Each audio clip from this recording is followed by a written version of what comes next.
নমস্কার বন্ধুরা, আমি চলে এসেছি গ্রাম শহরের ঘরকন্যা থেকে আবার একটা নতুন ভিডিওর সাথে। আজকে আমি তোমাদের দেখাতে চাইছি, ভাদ্র মাস তো চলেই এলো, শ্রাবণ মাস শেষের দিকে। এখন তো চারিদিকে শুধু তাল তাল তাল, তাই আমি তালের ফুরুলি বানাচ্ছি আর তালের মাড়ি বানাবো। এই দুটোই আমি তোমাদের দেখাবো আজকে। তো আমি মাখাটা করে ফেলেছি, আর ফুরুলিও আমি কিছু ভেজেছি, এখনও ভাজছি। চলো বন্ধুরা তোমাদের দেখাই। এই দেখো আমার ব্যাটারটা, এই দেখো ভাজা হচ্ছে, এই দেখো কিছু ভাজা হয়েছে। আর এটা হচ্ছে আমার হাতে নেওয়ার জল।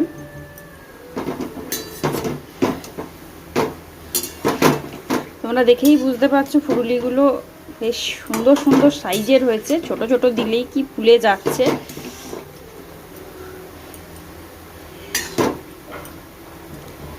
তাই জন্মাষ্টমীর তো আর বেশি দেরি নাই, আমি শুরু করে দিয়েছি তালের উৎসব। তাই তোমরা যে যে খেতে চাইছো সবাই চলে এসো, তাল ফুরুলি, তালের মাড়ি।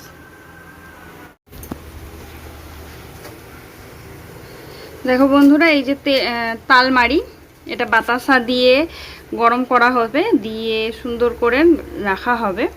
পরবর্তীকালে এটা দিয়ে রুটি, মুড়ি, আবার ফুরুলি, লুচি, আর রুটি, বিভিন্ন রকম জিনিস এটা দিয়ে বানানো যায়। তাই এটাকে বলা হয় তালমাড়ি। এই তালমাড়িটাকে সুন্দর করে জাল দিয়ে রাখতে হয়। এটা জাল দেওয়া হচ্ছে, ততক্ষণ তোমরা দেখতে থাকো। দেখো বন্ধুরা, এটা কি সুন্দর বলক দিয়েছে। এইবার আস্তে আস্তে এইভাবে ফুটতেই থাকবে, ফুটতেই থাকবে। এটা যত ভালো জাল হবে, এটা তত ভালো দিন এবং অনেক দিন এটা রেখে দেওয়া এভাবে যাবে। এটা 1 বছর অবধি রেখে দেওয়া যাবে এবং অসময়ের এটা একটা তালের খাবার করা যেতে পারে। এটা আস্তে আস্তে এই কালার থেকে গাঢ় কমলা রং আসবে। আর এদিকে আমার দেখো ফুলুরি হয়েই যাচ্ছে। এই যে কড়াইতে মাখা হয়েছিল ব্যাটারটা, দেখো এইটুকু হয়েছে। আর আমি এই পাশে দেখো ভেজে রেখেছি, এই যে এই বড় বাটিতে দেখতেই পাচ্ছ থরে থরে কি সুন্দর আমি সাজিয়ে নিয়েছি, মাঝখানটা গর্ত করে নিয়েছি। এখানটায় আরও ফুরুলি জমা পড়বে এবং দেখতে ভালো লাগবে। আর এইটা দেখো কি সুন্দর লাগছে। সঙ্গে আমাদের এদিকে আবার বৃষ্টিও নেমেছে। আমি জানি না তোমরা বুঝতে পারছো কিনা, ভালো করে দেখলে হয়তো বুঝতে পারবে যে এখানে বৃষ্টি হচ্ছে। চারিদিকে সব মিলিয়ে আবহাওয়া একটা বেশ মনোরম আবহাওয়ায় আসছে। এবং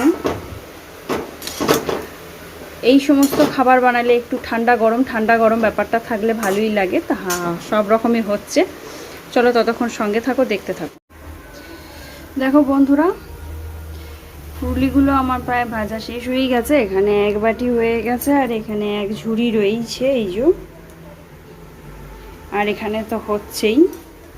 তার সঙ্গে দেখো এই যে তালমাড়িটা, দেখতেই পাচ্ছ কালারটা চেঞ্জ হয়ে গেছে, কিন্তু যখনই এটাকে নাড়বে না, এরকম ঘুরিয়ে ঘুরিয়ে ঘুরিয়ে ঘুরিয়ে নাড়বে এবং একটানা নেড়েই যাবে। তার কারণ হচ্ছে যত নাড়বে তত ভালো এটা জাল হবে, আর যত কম তলায় লেগে যাবে তত ভালোভাবে এটা খেতে লাগবে এবং এটা ভীষণ ফোটে।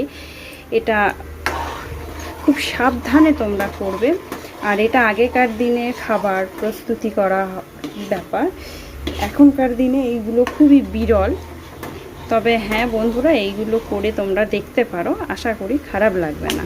এই যে দেখতেই পাচ্ছ কীরকম ফুটছে, এই ফোটাটার জন্য একে এইভাবে ঘোরাতে হয়।